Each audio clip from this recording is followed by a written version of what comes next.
Hello, everyone. I hope everything is well. Welcome to the fourth session of your research school phase one. So I think we can wait for a couple of minutes for other participants to just join.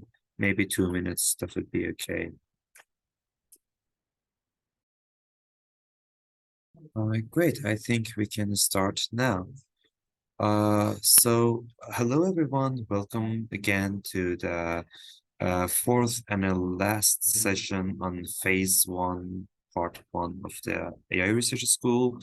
This session would be our last session on the Introduction to Python Programming Language section. We started about 2 weeks ago. We were covering some basic topics in Python programming to make you familiar with this stuff, to just get you ready for the next phase, which is uh, getting more hands-on with AI projects, with AI and learning about machine learning stuff and computer vision stuff and everything. This session, our instructor is Arya, just like previous sessions, and we would cover topics such as uh, lists, dictionaries, and recursive functions.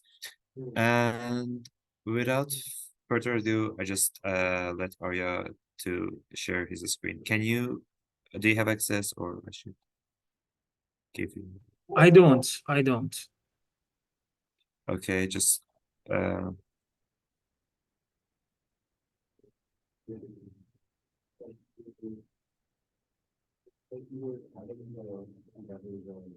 okay, I think you do have access right now.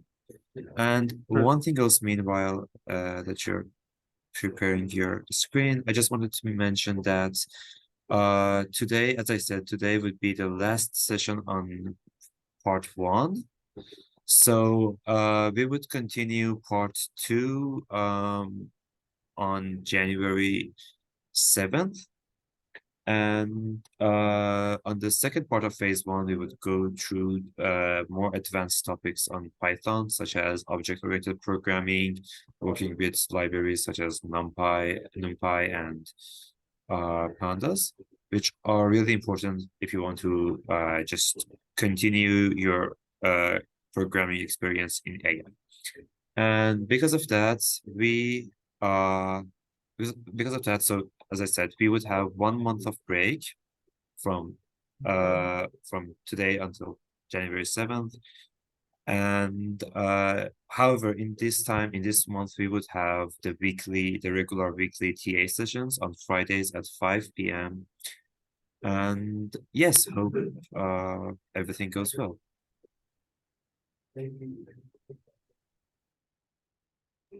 Arya, you can start presently. Sure. Okay. Hello, everyone. I hope you're all doing great. Today, it's my last session. It's the final session of the phase one, as RF said, and it's the last time that I'll be seeing you. I'll be teaching. Yeah. Let's make the best of this. Today, as Arf mentioned, we're going to go through lists. And we did mention this briefly last time a little bit. This time we're going to make it more robust and learn a bunch more things about lists. So this is me. My name is Arya. As I mentioned, my research is in computer graphics. I love graphics. It's a great research topic, and I added my LinkedIn page as well. If you would like to scan the QR code and connect with me on LinkedIn, feel free to do that. Okay, so we can get started right away. We are talking about lists today, and we did cover some stuff last time that I'll just go through again. Lists are a collection of stuff, a collection of data that we have. And if you remember, this data can be integer, it can be character, it can be anything really. And even more so than that, you can have lists of different types. So you can have a list that has an integer and a string, for example, and a couple of more other types. This is something that stands in contrast to most classical programming languages like C++ and Java. You cannot have lists of multiple types in them. So this is sort of an advantage that Python gives us. And so one thing about lists that makes it interesting for us, and we want to use them a lot, is that we can access list elements in an indexed manner. So we can have element number 5 of the list, and we can just like access to that very in a very fast way, in a very performance friendly way. It doesn't take that much time to access a certain element of a list. And the way that we identify each element of the list is through unique integers, as we've seen before. And so these were a bunch of examples. I can just jump straight into coding here, actually, instead of showing you guys a bunch of slides. So we're going to go with, I'm just going to type in the text to be consistent with the last sessions. So we're doing AI Research School. We're in session 4, and we are doing lists now. So the most basic list that you can define is an empty list, which looks like this. And you can print this list if you just want to see what happens here. It just gives you an empty list. Now, the next type of list that we can go through is a list with actually some elements. So I can define a list called numbers list, go 1, 2, 3, 4, print this out.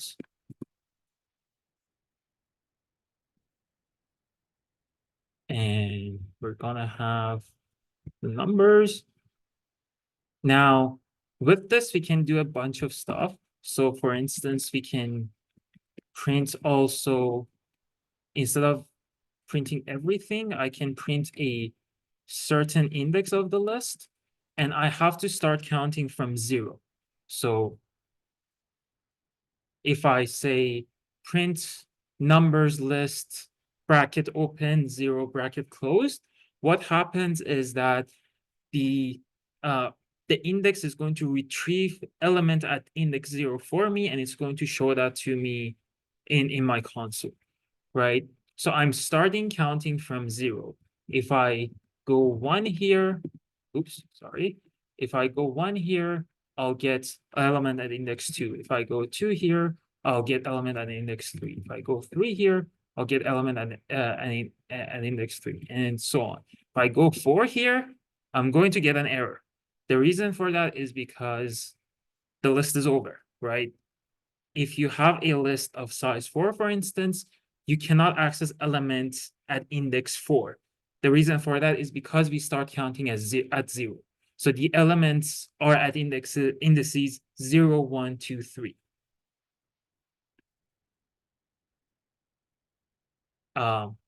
But there is a very interesting syntax that I can use in Python. And that's actually indexing the list with negative numbers.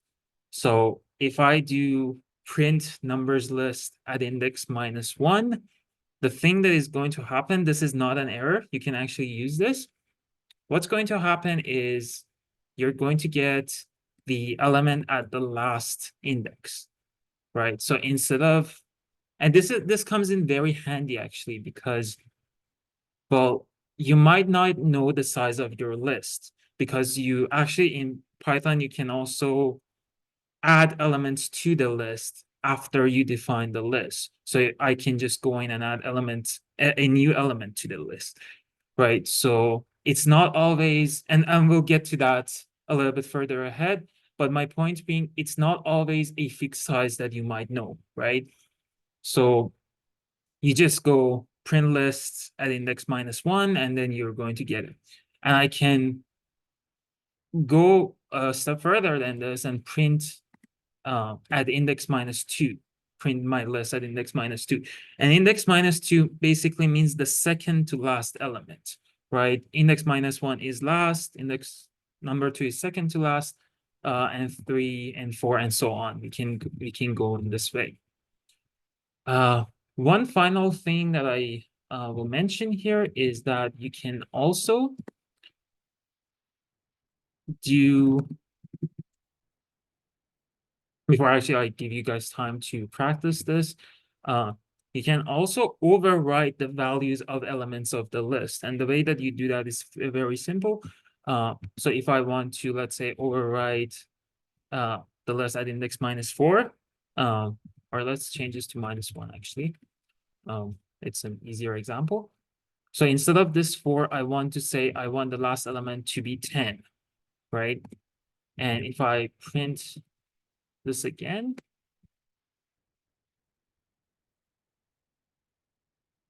-1, as you see, the element is going to be overridden. And if I print the entire list will look like this. So it would be 1, 2, 3, and 10. Okay, so I would ask you guys, just as always, to code this on your own systems and give me a thumbs up once once you feel satisfied and once you feel that you've understood everything, and we can get back to the next part.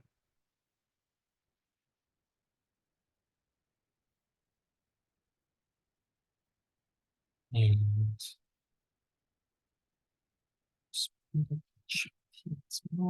okay.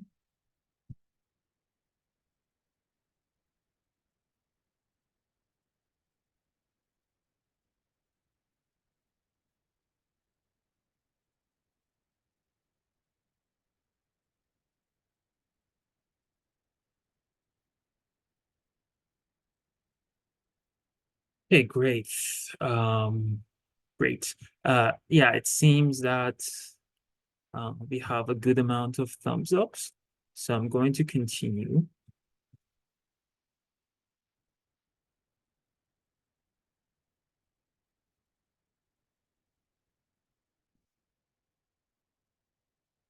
And okay, so the next thing that we are going to look through is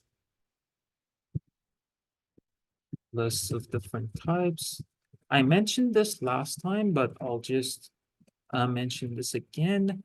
So we can have lists that contain varying types. So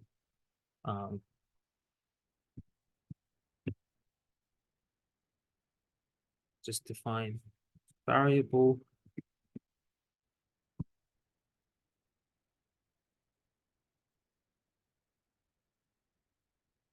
What else do we have? We have floating points as well. Okay, so I have a list here, and in my list, I have an integer, a string or a character, a Boolean value, an empty list. This is what we'll focus on a bit more, and a floating point. And if I run this code, if I don't get any error messages, that means that our code actually works. And I have this little check mark sign here that there was nothing wrong with the code that you've written. So that means actually we have this capability in Python that we can print lists of multiple types. Just so you know, for comparison, you cannot do this with basic collection type of C++ and Java. And they're called arrays in C++ and Java. And like some other programming languages, I'll use just C++ for instance. In C++, the array is the equivalent to the list in Python, and it actually is way more basic than a list. You cannot do certain things with arrays in C++ that you can do with lists in Python. One thing, for instance, is that you cannot put in objects of multiple types in it. Oops, sorry. Yeah, so we have this, and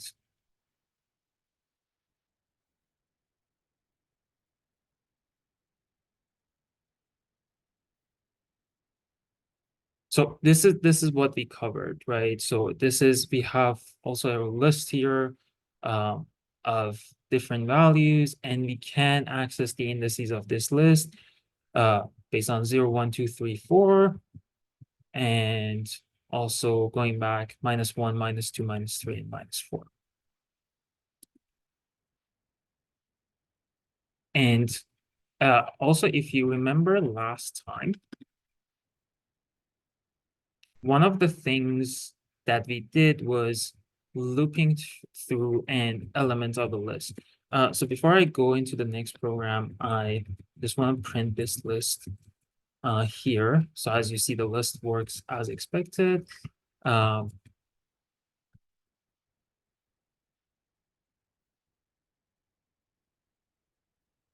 and in our next program, we just want to loop through this list.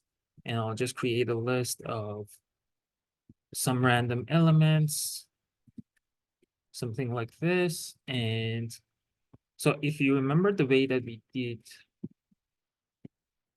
this is looping through lists. One way that we did this, I'll show a new way as well, but the way that we did it before was we defined something like this. So we define a variable, I'll just call this element, and then we type in the keyword in and the name of the list that we want. And then we put a colon, hit enter. Google Colab will provide the tab space for us. If you're in a different editor, just be sure that that tab space is given to you. If not, you should do it yourself. And here we just say print elements. And if we do this, we're going to get this list. Just to make this a little bit more new, you can do something. This is specific for the print function. If you want to print everything in one line, you can do something like this. You can put a comma and then type in this end here equals, and then put a string here. So if I do something like this and I print my list here, as you see, I'm going to get something like this. I'll just put a space here. I don't want to get into more details about this, but here, as you see, instead of putting a new line, the end element will it will replace it by a character that you put in.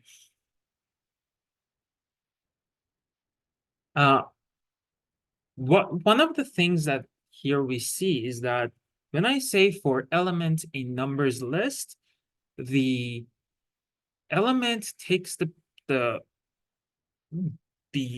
becomes one of the elements in the list, right? So it's often the case that when we are programming, we want to also access the index of the element. So I might not only need 2 here, but I might need the index of 2 as well. So if I and the index of 2 in this case is 0, right? Index of 1 is 2. Instead of index of 7 is 3. Index of 4 is 4. So instead of doing the for loop like this, what I can also do is say for I in range. You remember the range from last time? It gives us a bunch of numbers, right? And I can specify the range. The size of my list now is 5. So I'm just going to type in for I in range 5. And if you remember from last time, the range of 5 will provide values 0, 1, 2, 3, and 4. So it's a perfect match for indexing our list. I think you might have been sort of maybe a little bit surprised on why range starts counting from 0 up to the point of the number that you determine. The reason for that is because we one reason for it is we want it compatible with the way that we index the lists.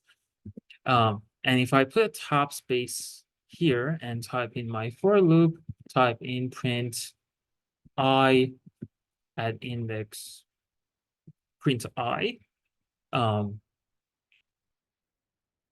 then we can do something like this. And then we can go also print. Let me do another print here as well to do a separation. Also print numbers list at index I. And if I run this piece of code, oh, let me do a print here as well. Ew. Sorry, yeah, this makes sense. I have to do two different fors. Okay, let's just forget about this for now.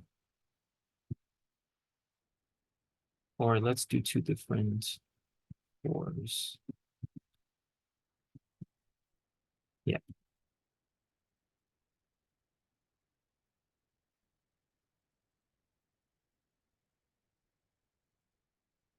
Okay, there we go.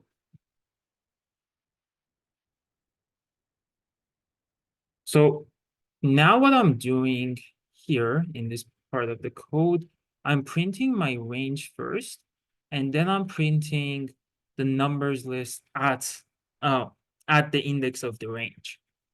Right? And so this is another way that we can access the list. The advantage to this is that in some algorithms that we use, we want to have access to index I+1 or index I-1, something like that. I won't get to that because things can get pretty complicated pretty soon, but it's just having that as in mind will help. That this is also a useful way of printing the list. I'll just delete this for now and keep this. And also one other thing, here I just put in 5, and 5 is not a good way of saying the size of my list, because if I change my program here and like add a new element, and if I print my code, as you see, this second code right here, it's not printing all the entire elements of the list, right? So instead of this, it would be nice to have a built-in function that gives us the size of the list. And we actually have that function in Python. The function is the len, short for length.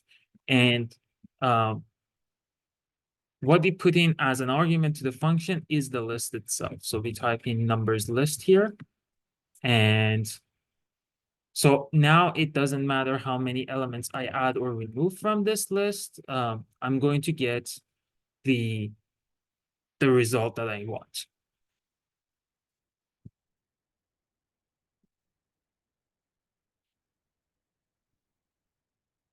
The next thing that we're going to look at are, I'll give you some time after this because I just realized I'm a bit, I need a bit more time. So yeah, don't worry about like having practicing this stuff. I'll cover 2D lists and I'll give you some time to do both. So as we mentioned here, we can have lists defined inside our lists. So the way that we do that is very simple. I can just do a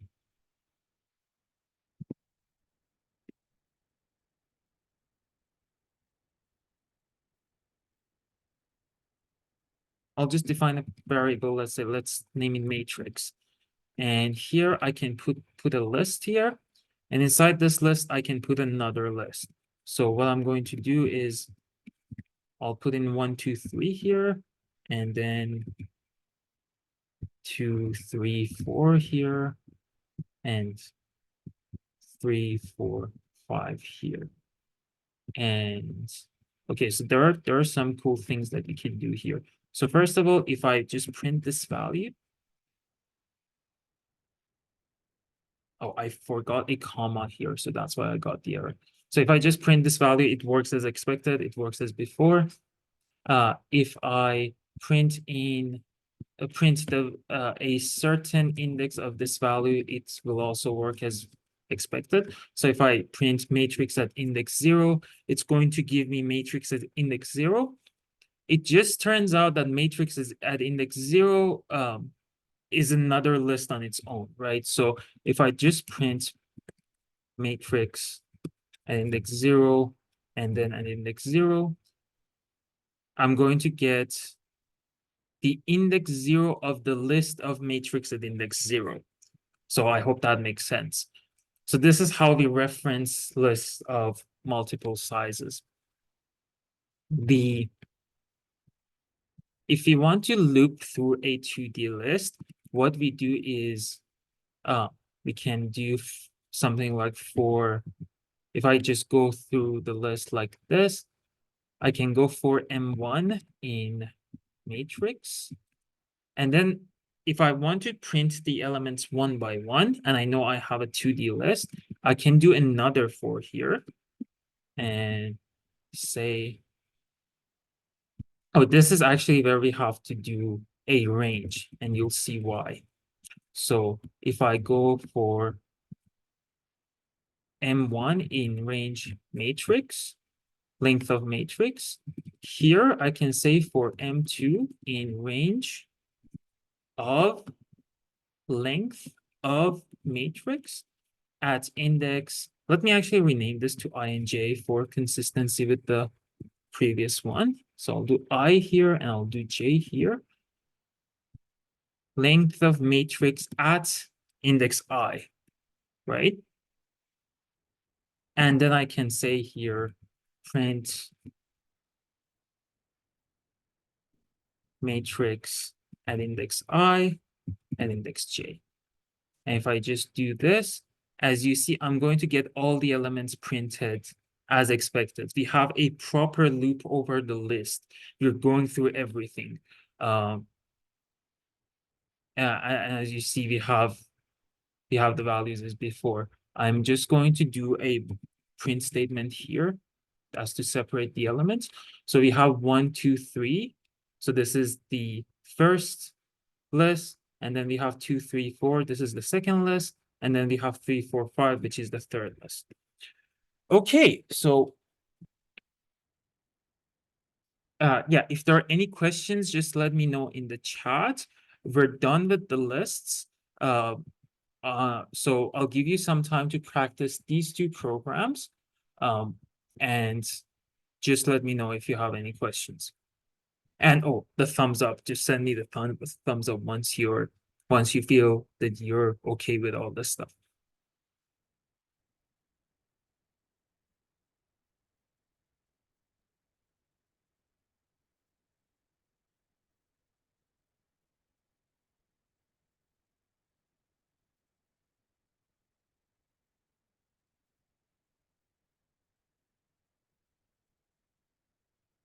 Oh, the formatting thing, you don't have to. I just did it to make it prettier. So you can do it just linearly as well. In this case, if you have a list and if you put in new line characters, they will just be ignored by Python. So if you do it the usual way, it also works. And also, you can have 3D lists, 4D lists, and so on, but no one does 3D lists, 4D lists, and so on, because the amount of time that it takes, they're taking some time to access the elements of the list. Like it takes time for CPU to make a call to memory, which is the place that the lists are stored. So if you do 3D lists and more, it takes a higher amount of time to access them. So no one does 3D lists and or like lists of higher dimensions. So it's safe to say that you once you get a hold of 2D lists, it's it. You don't have to worry about lists in higher dimensions.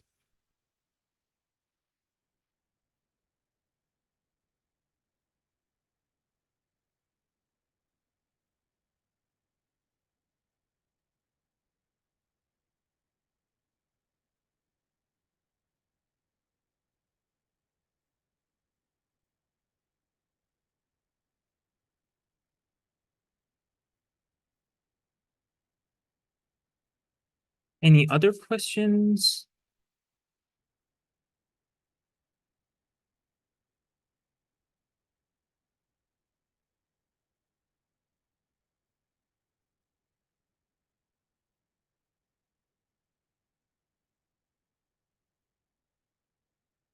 Okay. Yeah, I think we're good. Just wait for 2 more thumbs ups and continue. Yay. Okay, yeah.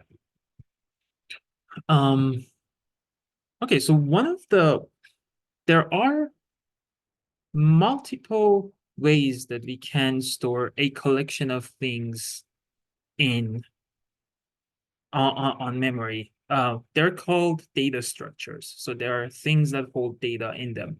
The simplest one is a list, which is the most intuitive one as well, which is just like a series of things. And this is something that we learn. Oh, there is something that I actually forgot to mention about lists, so I'm going to cover this as well.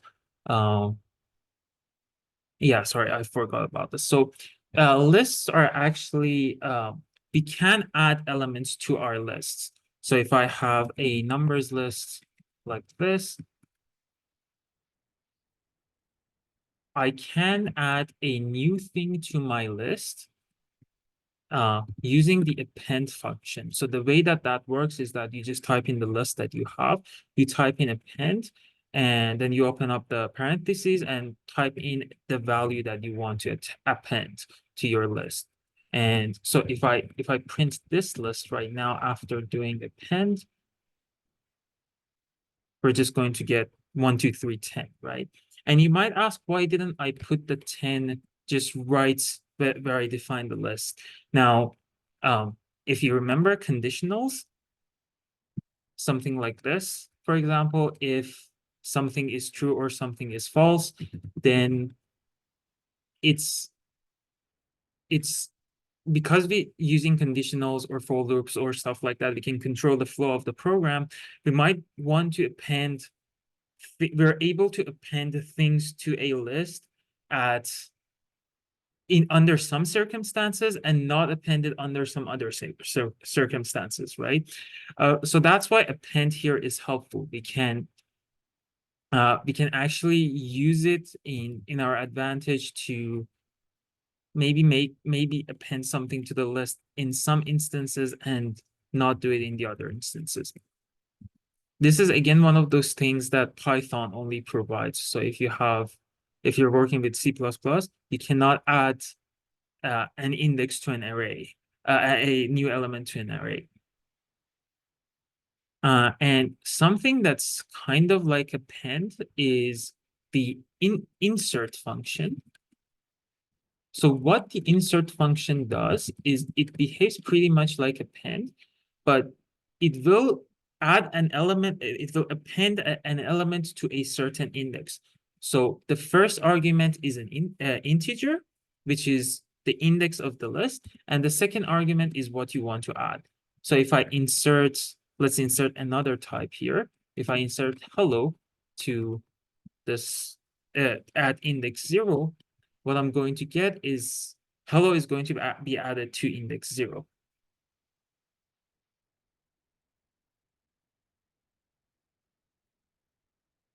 I'll answer that question in a moment. And so if I put in index 1 here, hello is going to be at index 1. If I do index 2, hello it's going to be at index 2. If you use append is just going to add the element to the last index of the list. And yeah, so with this, now we have the list done. Yeah.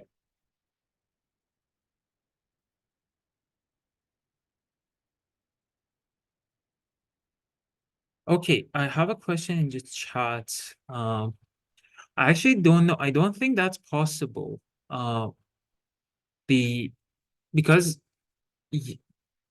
can you copy and paste your code in the chat as well so that I can see what the code is? I mean, it's exactly the same because my Zoom lecture is on iPad, so but it's exactly the same.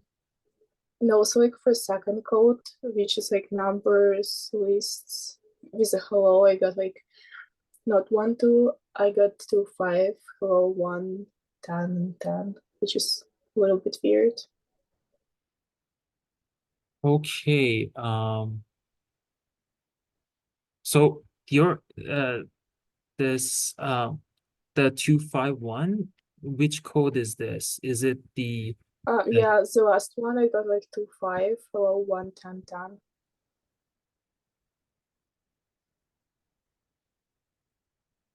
okay? Oh, this one? No, it was the last one. The last, yeah, number 51. This one. Yeah, they got like different. Okay, can you rename your variables? Maybe there's something off there.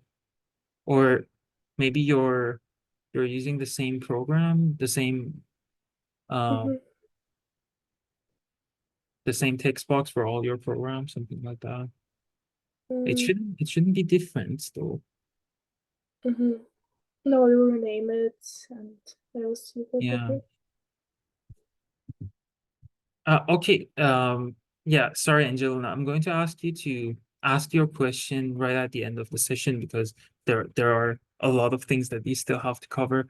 So I'm going to continue with the course, and we can worry about that if you don't mind, like at yeah, when we have the session over.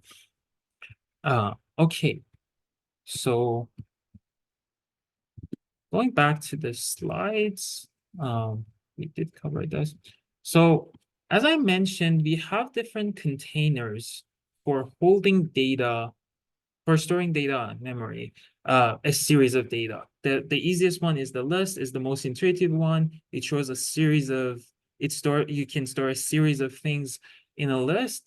There is another data structure called a dictionary, and what a dictionary does is that it just maps a certain key, let's call it, a certain data to another data, to a value. So just as in like a normal dictionary, when you want to go read a meaning of the word, you can think of it, the word is in the dictionary is mapping you to the explanation of the word, right? So if you take that idea and use it in programming, what's going to happen is something like this.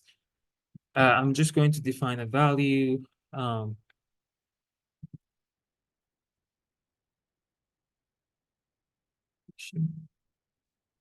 Something like this. And I'll just put in curly braces here. So the way that we initialize a dictionary is through curly braces. And oh, and thank you, Andrew and Angelina, for putting the stuff in the chat. It was a misspelling. Okay, there, that's good. Okay, so this is the way we define a dictionary. And now what I want to do is I want to define a key. If you have this here, as you see, we have one key here. If you look at the key, through the use of the key, you can access to a certain value. And the way that that works is that I can just open up the brackets here. This is indexing, not indexing, but the way of accessing an element in a dictionary. But we can also define it as we go through. So if I just go dictionary 85, something like this, and say ABC, this code works now. Now, if I had defined this as an array, this wouldn't have worked because it would have meant a different thing. But in a dictionary, the thing that you type in here is your key. So if I just go back to my like Oxford Dictionary example, if I put in a hello in my dictionary and here putting a way to greet someone, this is exactly the way that you define a dictionary. So you have a key, let's say your word, and then you have a value that's your explanation. If I print dictionary hello, I'm going to get the value of the thing that I have defined. We call these things keys, we call these things values. I can also do something like this. If I just want to define it right here, I can put in one, let's say I define a key 1, and the value could be true. And as you see, with dictionaries similar to arrays, you can map any type to any type. It doesn't have to be just one type. And then I can map A to 55, something like that. And this code is going to work. If I put in, I want dictionary 1 here, I'm going to get true. If I put in, I want dictionary 100 here, I'm going to get an error because I haven't defined any key named 100 and I don't have any value for it. But so long as I'm using the values that I have defined, I'm not going to face any problems.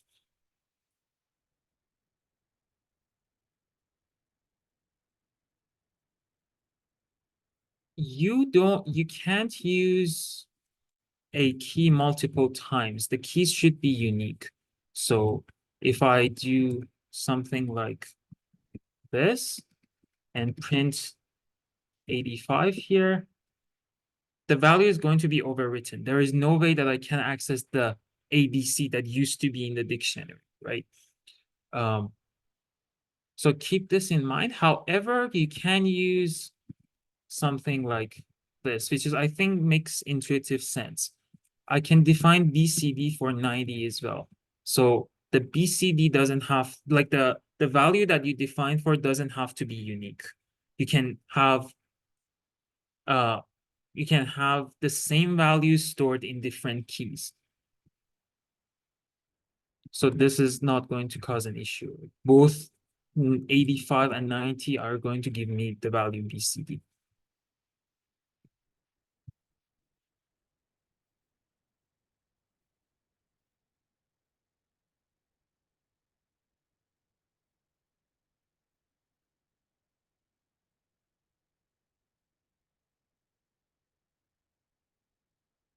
Okay.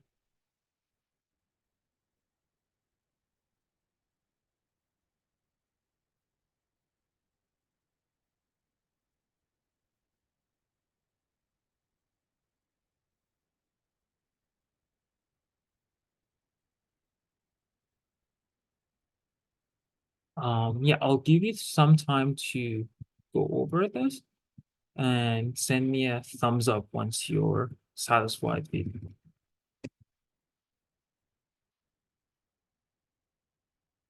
what you have on your side. Is it possible to make 2D dictionaries? Yes. So yes, but you wouldn't want to make a 2D dictionary that maps a 2D dictionary key to that maps a dictionary to a value. That would be oh, and there is one thing that I actually have to. This is a very advanced question, by the way. But I really appreciate the question, but it's a really advanced question. The way, and actually this is the sort of the end of my knowledge, because the one of the things that you have to clarify when you define dictionaries is you ought to know a way that you can sort the keys, if that makes sense. So if I have a dictionary that the keys are only integers, I can't, because I can sort integers, I can sort the dictionary. But that actually might be, I don't know the answer to this question because I don't know how dictionaries are implemented in Python. In C++, you have to know how you can sort your keys. So that the type should be, if I'm not making any sense, by the way, to other people, it's don't worry about it. But you have to know how you sort your keys. Now you can have values as dictionaries. So if you have that I know for sure. So you can put a dictionary right here, right? But for keys, I'm not sure. I don't know the answer to that.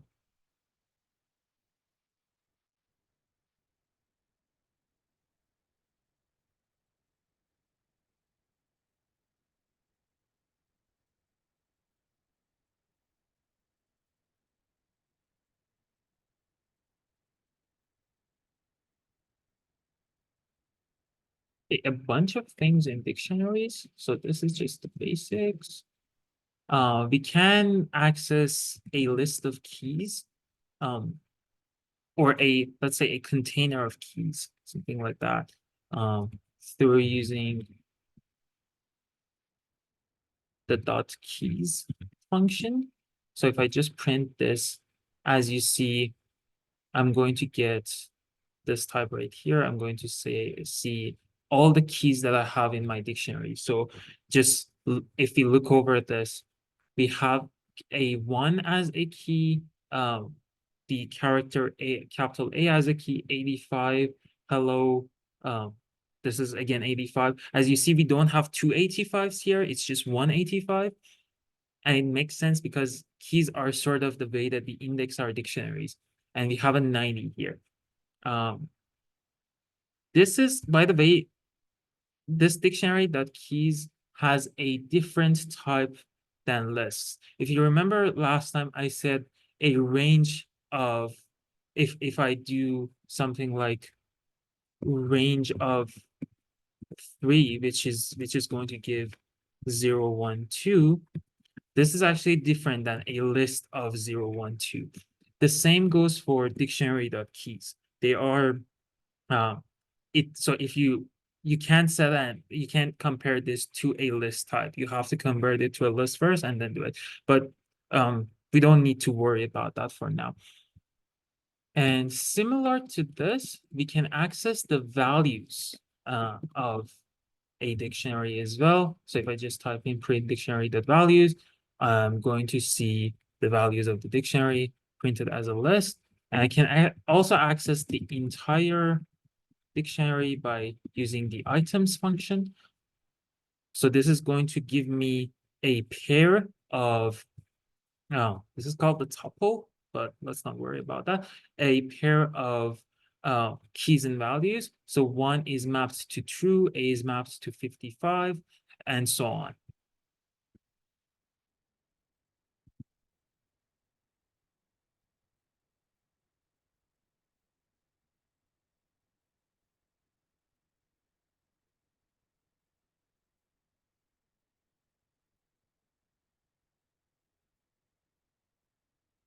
If we want to iterate through a dictionary, meaning that if we want to, let's say, use them in a for loop,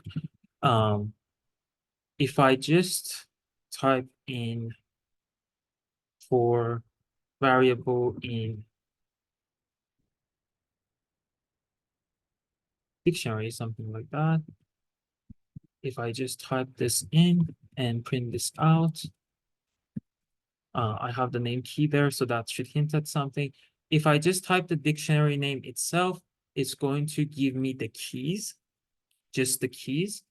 If I want to print the values, I'll just go through this list. So I'll type in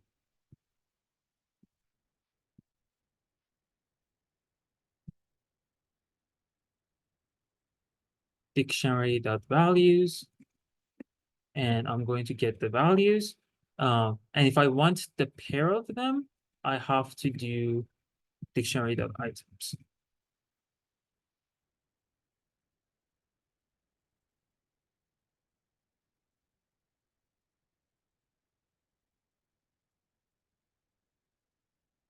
I can do dot keys here as well, and this should be the same way. It shouldn't like make any difference. But if you just also type the name of the type, the name of the variable, your dictionary, it's going to just give you the keys.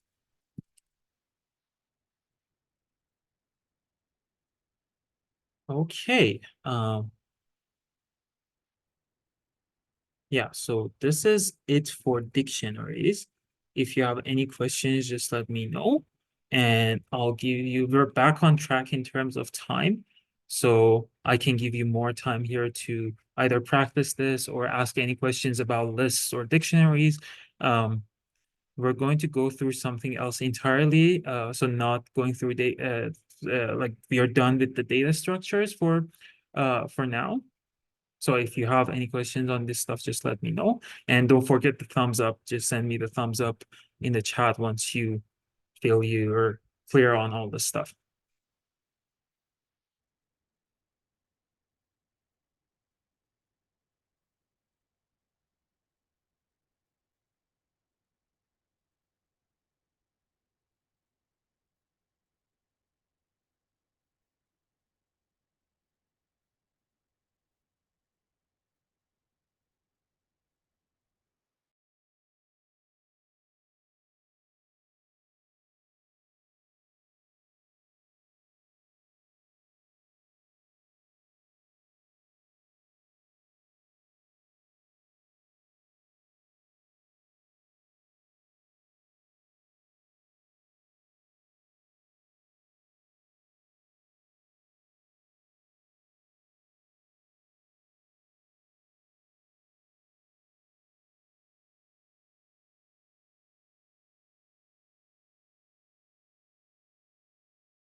Oh, it looks like Arya accidentally just got kicked out. Let me just contact him real quick. Hopefully he will be back soon, but in the meantime, while we're waiting, I guess I can answer Katrina's question. How would you know when to use a dictionary over a list? Oftentimes, like when we move forward into like AI, for example, you'd use a dictionary if you want to like say map a string to another value. So you know, like in a list, you're always just like have like just a bunch of elements in a row. And for a dictionary, though, you can say like, what is the meaning of hello? And it would give you like another string. So a list is just if you wanted to say map the number 0 to a value, you could use a list. But if you want to map, say, a string to a value, that's when a dictionary is going to need to be used.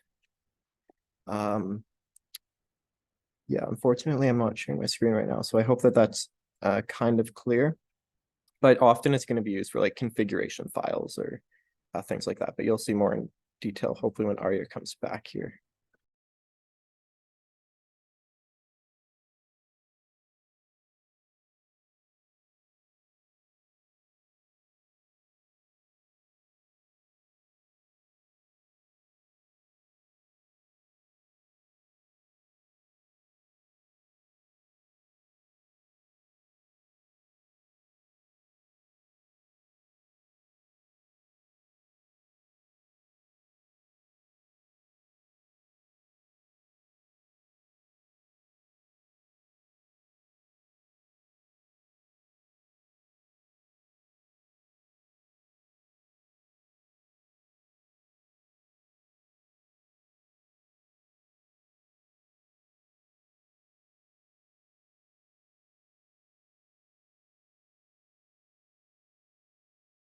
This in terms of just the semantics of our program, this is something that makes sense. Now, when I run it, it will cause problems, but it makes sense to write something like this. It's allowed to call a function inside another function.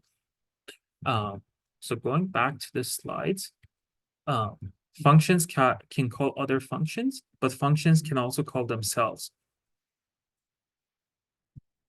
So we have something like a function defined, and then the function calls itself.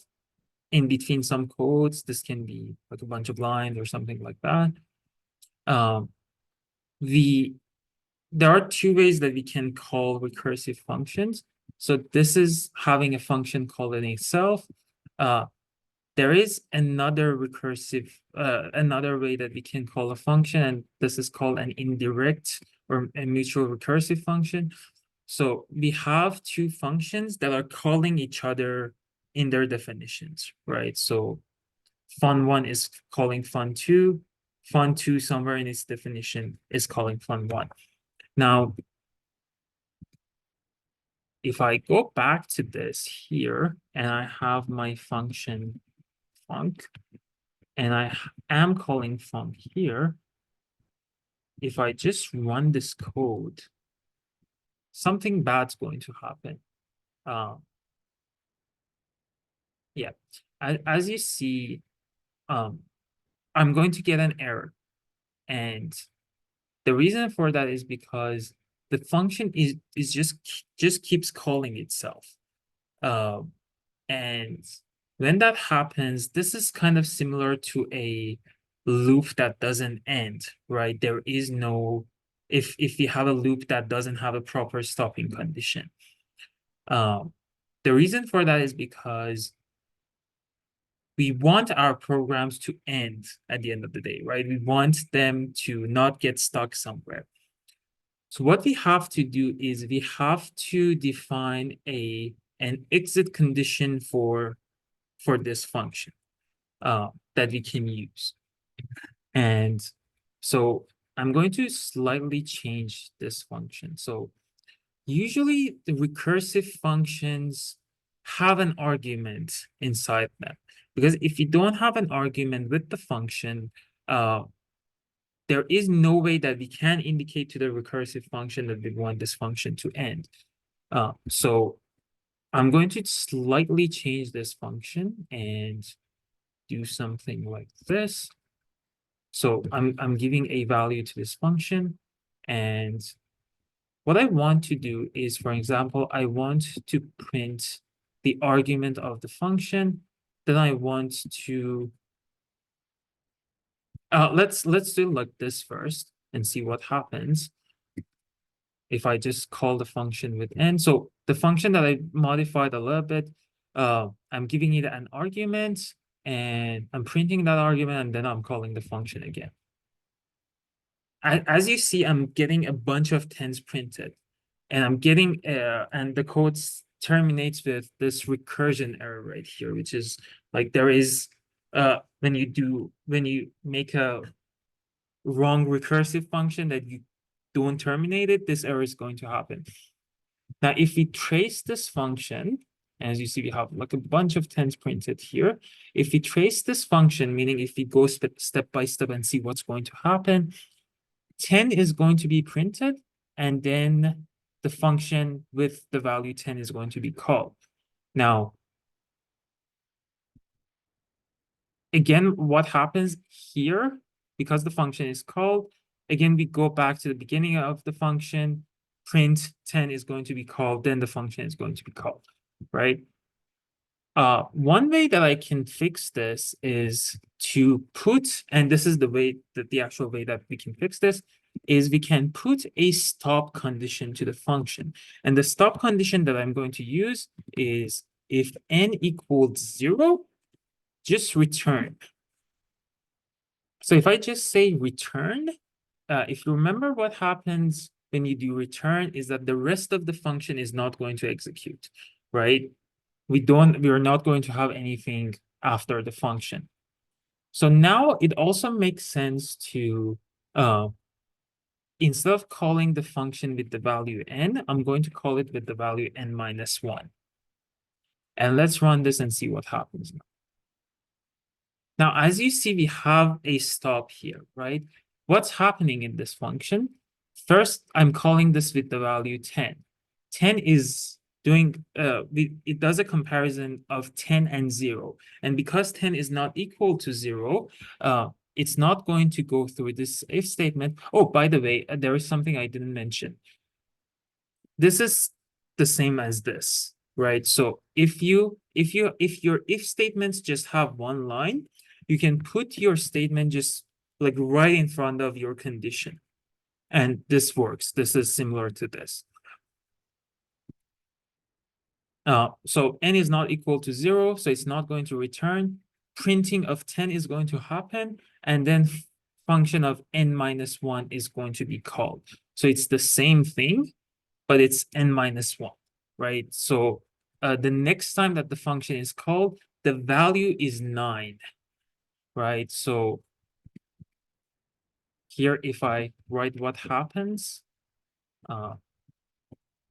here the value the first time is 9, then 9 is not equal to 0, then 9 is going to be printed, and then function is going to be called with 9 minus 1.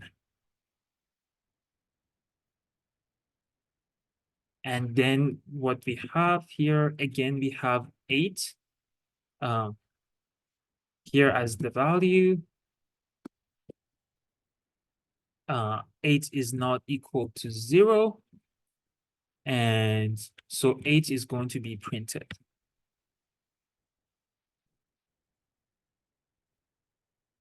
And then the function is going to be called with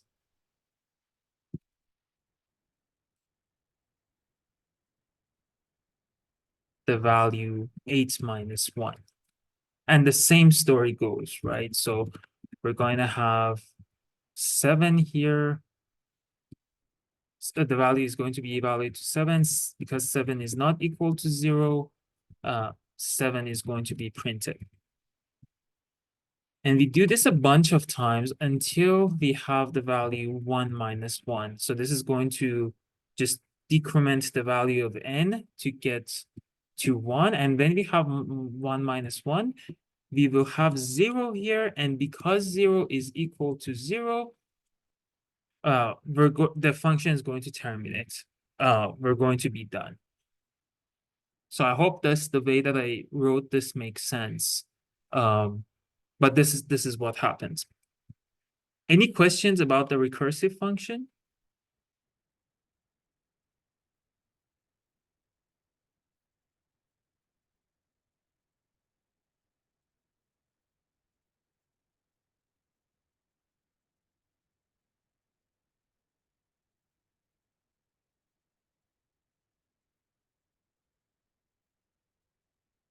Okay, so I'll give you guys some time to write this, and if you have just send me a thumbs up once you feel okay with where you are, and we can continue from there.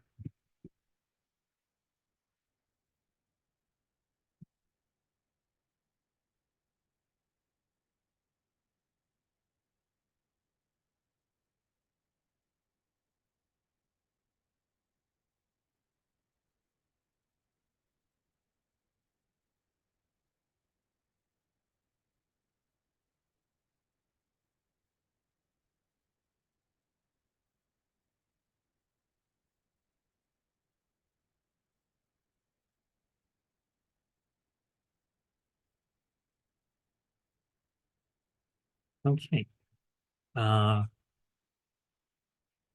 Recursive programming is a very broad topic, and it's something that if you're pursuing a computer science degree or a software engineering degree, it's a part of there is a course called algorithms, and part of that algorithms course deals with recursive algorithms.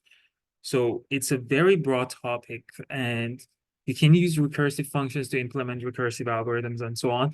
I'm going to do a couple of basic examples here just to give you a basic idea of how recursion might come in handy.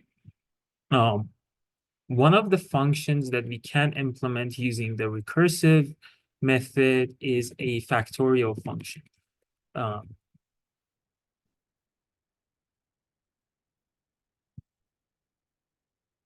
So a factorial function, what it does is that if we want to calculate the factorial of, let's say, the number 10, it's just the multiplication of numbers 1 through 10. So it's 1 times 2 times 3 times 4 up to 10.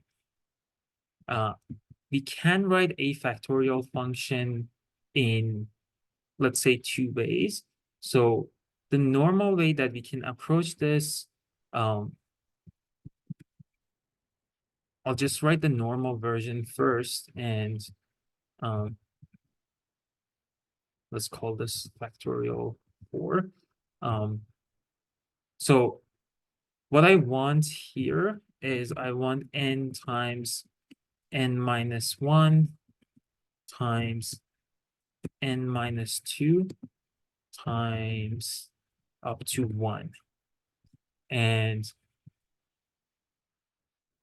so one way that we can do this is I can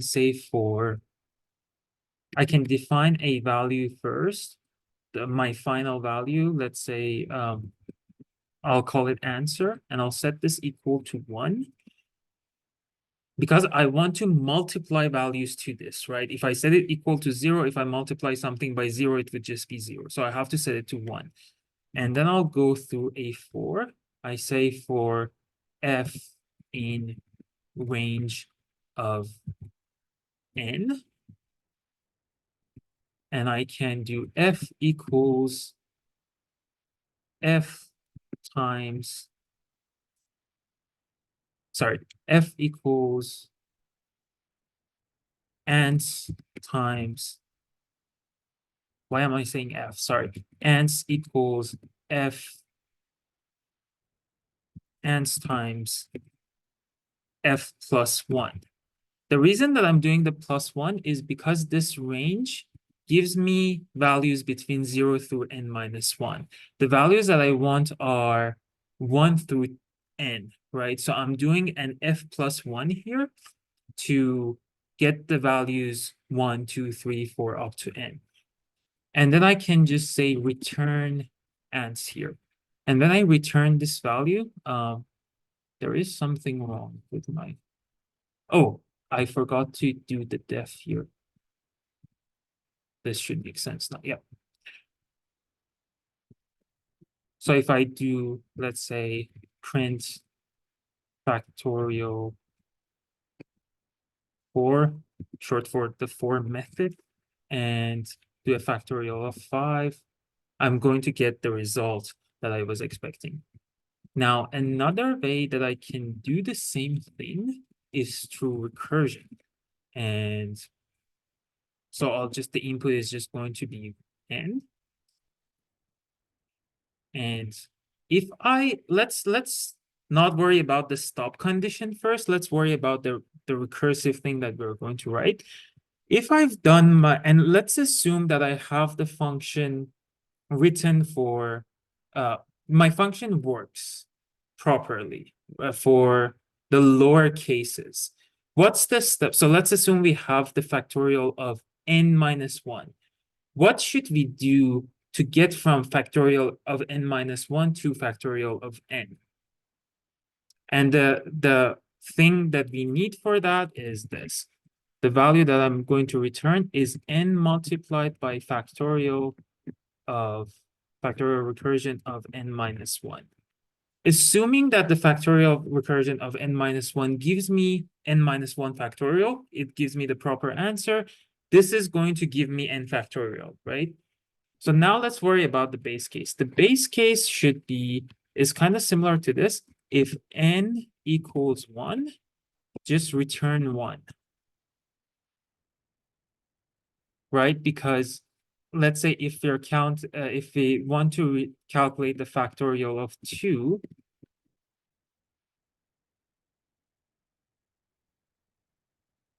let's see what happens here. The value that, so we have this, if n equals 1, return 1, n is 2 here, so this is not going to happen. And here, what is going to be returned is 2 times factorial recursion of 1, right? N minus 1, 2 minus 1, it's 1.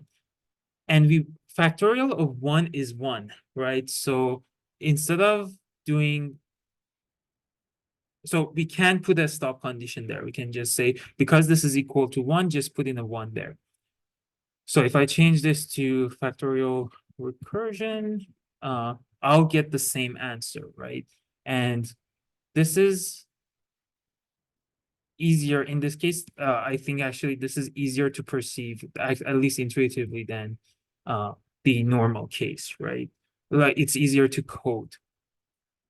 Okay, so do you have any questions?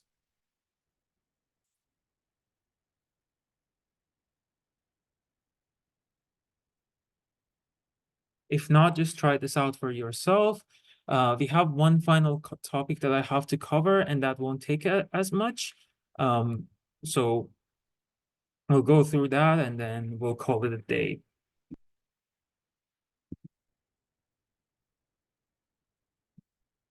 And don't forget the thumbs up. Send me the thumbs up once you're done.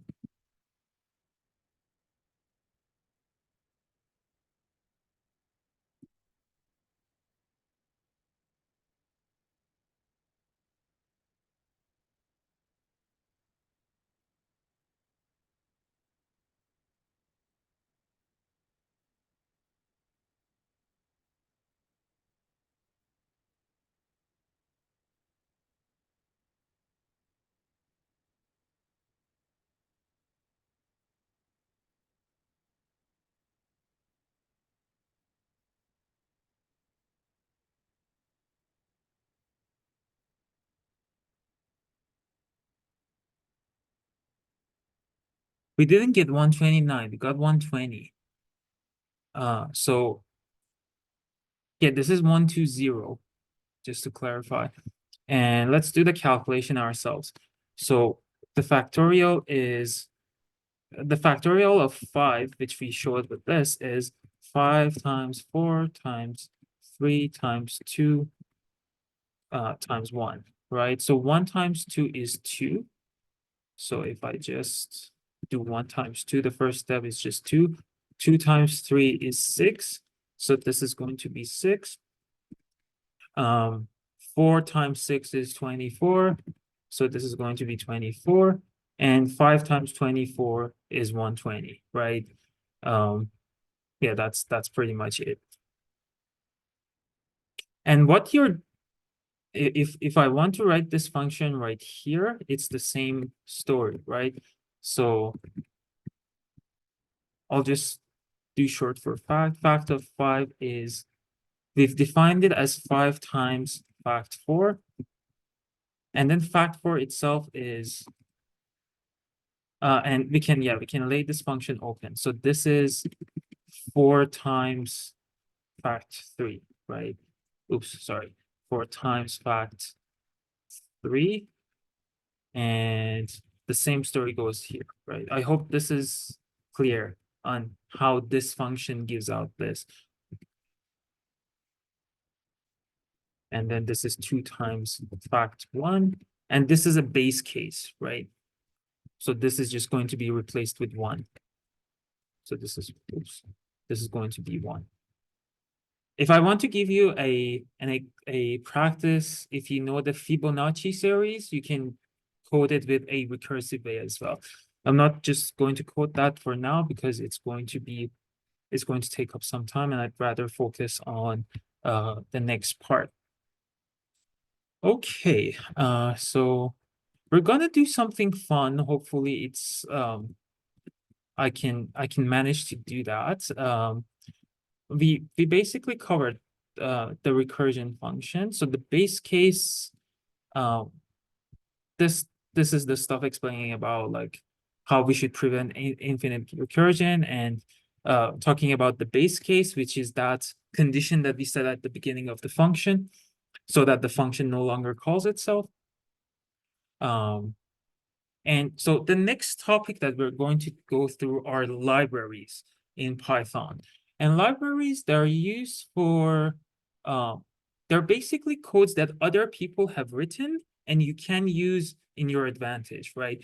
There are many libraries in Python used for various things, like there are a bunch of machine learning libraries, there are a bunch of libraries for plotting out graphs or doing mathematical things.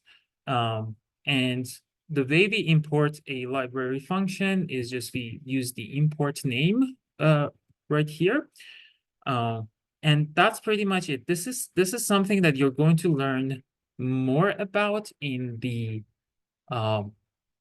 in phase 2, because we're going to actually use some of these libraries.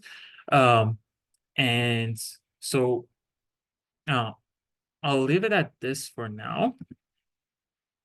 Just to do, you don't have to follow this along. This is sort of a bonus section.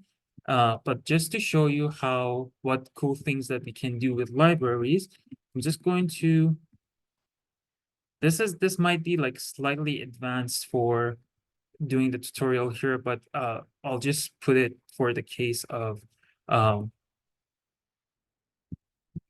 like having something fun to have done as well. So I'm going to type in a piece of code here. I'm going to install something on my machine. So I'm going to install this library Collab Turtle on my Google Colab. And I've notice this exclamation point that I'm putting that, the reason that I'm putting that is because this is a different type of code than Python. It's not actually Python code. It's a piece of code that basically goes in and installs something. And if I just run this piece of code, I've already have this, the package installed on my system. So it says like you have this package already installed. So now we're going to type in a piece of code for it. And for this specific library, the way that you import it, you put in from collab turtle.turtle. This is what, this is library specific. So you have to know this prior to actually working with this library. And libraries have documentations, so you can go through their documentations and like read how to work with that, but that's also might be a little bit advanced. I'm going to type in import star. So this is going to import all the functions that are in this library to my program. So it's going to make known all the functions to this program that I can use. And this particular library is used for drawing stuff on the screen. So the first thing that we have to do in this library, we just type in a function initialize turtle.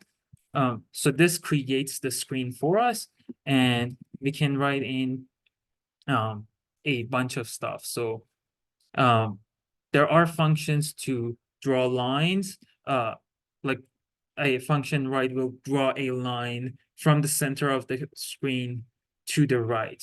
So if I just run this piece of code, you see this turtle heading to the right. And then oh, sorry, the right function, what it does is that it turns the turtle 90 degrees to the right. And if I just say here forward 100, the turtle is going to move forward 100 steps. Yeah, so this was a fun example of working with a library. If you want, you can do this on your own systems, but you also don't have to. I just want to include this to like have one fun way of saying goodbye, because texts are a bit dry, so I wanted to use some images.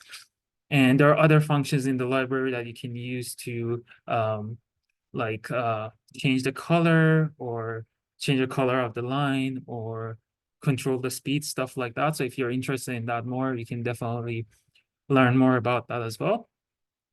So with this said, we're done with phase 1. So give yourselves a round of applause for actually sticking through the entire sessions, because it's always the case that there are a lot of people in the first sessions and people get discouraged. And so there are always a lower amount of people in the end, which is something I think if you're hearing this, it's something very rewarding, because you've stuck it to the end, and I hope you've learned something.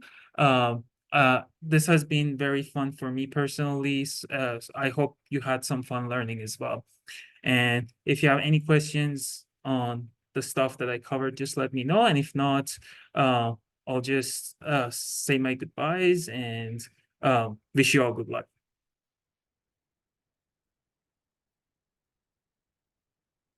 Okay, so I guess while everyone has a chance to type some questions in the chat, if you have any, just a reminder that we are going to be pausing now up until January 7th. So good luck with your exams. Additionally, this Friday at 5, we're going to have a TA session if you want to come and ask some questions. But yeah, thanks everyone for coming, and we'll see you back again in January 7th. So you guys can go ahead and leave, and have a good break.